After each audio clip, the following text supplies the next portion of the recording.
bienvenue à une nouvelle vidéo de Vadrouiller sur Porto. Pour cette vidéo et la suivante, j'aborde le thème de la gastronomie. Je reviendrai bien sûr sur ce thème, tant il y a des choses à dire. Mais pour ces deux premières, il me devait de présenter les plats qui caractérisent le plus l'identité gastronomique de la ville de Porto.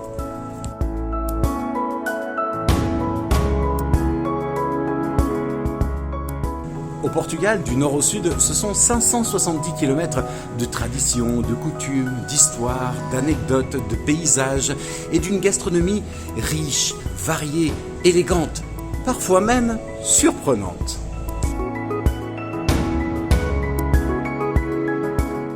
C'est d'ailleurs le cas pour Porto. Pour ceux qui ne connaissent pas la ville, on s'attend à des spécialités culinaires davantage orientées vers l'océan.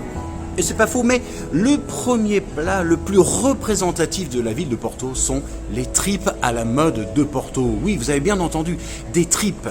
Ce plat est plus qu'un plat, il est une identité humaine, le trait de caractère des Portuans. D'ailleurs, ces derniers sont très fiers, honorés, de porter le surnom qui leur est attribué de tripeiros, les tripiers, les mangeurs de tripes.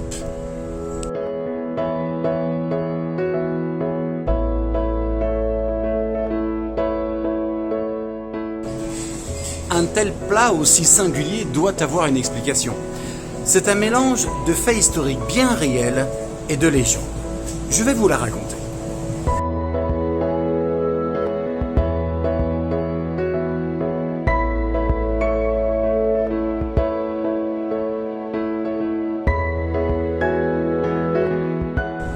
Ce plat est le résultat d'une profonde implication des habitants de Porto sur l'expédition militaire de 1415 visant la conquête de la ville nord-africaine Ceuta et initiant ainsi le processus d'expansion maritime et coloniale qui va caractériser le Portugal sur les siècles suivants.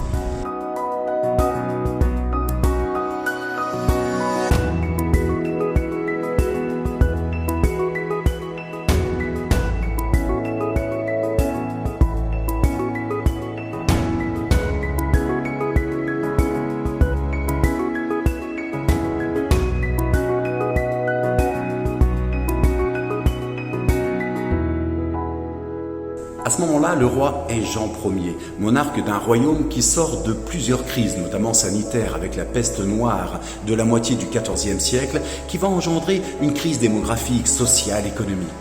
Comme si cela n'était pas suffisant, le Portugal passe maintenant une crise politique entre 1383 et 1385, durant laquelle on est sur le point de perdre son indépendance au profit du royaume voisin, le royaume de Castille. Mais cela ne va pas arriver. D'ailleurs, on change de dynastie. Jean Ier est le premier roi de la seconde dynastie. Il se doit de confirmer l'indépendance, de redresser le pays. Et pour ceci, il doit voir loin, très loin, au-delà de l'horizon, en quête de nouvelles richesses, de nouvelles terres. Tout commence par Ceuta, en août 1415.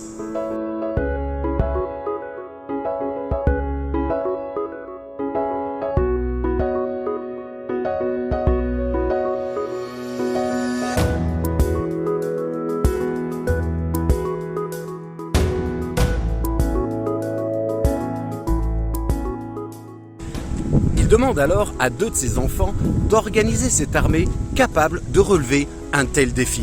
Il s'agit de Dom Pedro, qui reste sur Lisbonne, et de l'infant Henri, qui lui vient sur Porto, ville qu'il a vu naître 20 ans plus tôt, le 4 mars 1394. Dès lors, il est reçu comme l'enfant du pays. Les habitants de Porto vont tout lui donner pour cette armée en formation, notamment les vivres. Entre alors la légende. Les Portuans vont préparer, saler, conditionner dans les bateaux toutes les viandes disponibles. Seuls les abats resteront.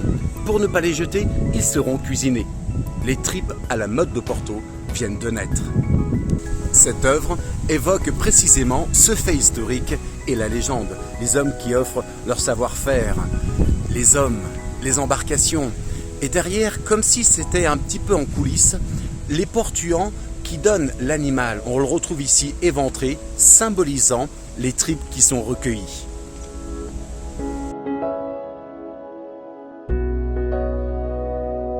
Signé Lago Henriques, notamment connu pour la sculpture du célèbre poète portugais Fernando Pessoa, qui se trouve à Lisbonne, dans le quartier du Chiado, devant le café Brasileira. véritablement, ce plat symbolise le trait de caractère hors du commun des Portuans, sans cesse confirmé jusqu'à nos jours. Mais trêve de papeterie, il est grand temps d'aller le découvrir sur une assiette. Qu'en pensez-vous? Allez, suivez-moi.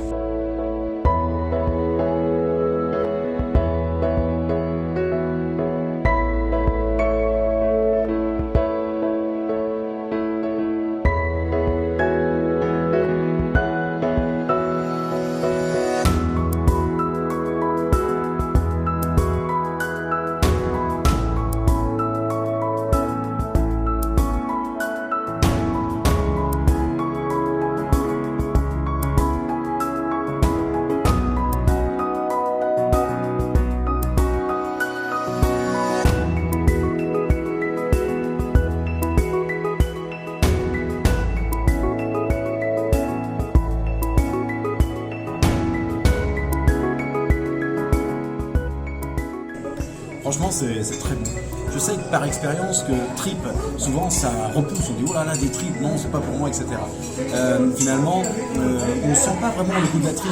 Il y a le riz, il y a la sauce, il y a les haricots, il y a un petit peu de viande, de la saucisse, etc. Donc du coup, on se retrouve avec un plat qui est complet, équilibré même, et qui est très goûtu.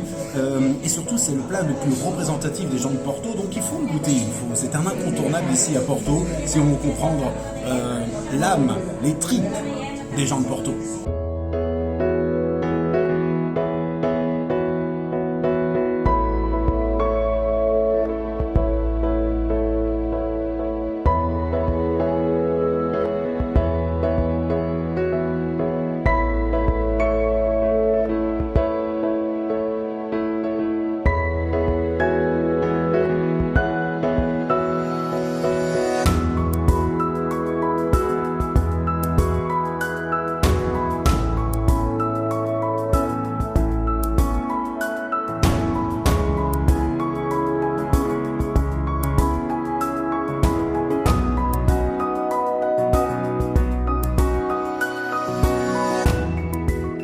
Avec la peste noire de la moitié du 14e démographique, économique, culturel, avec la peste noire de la moitié du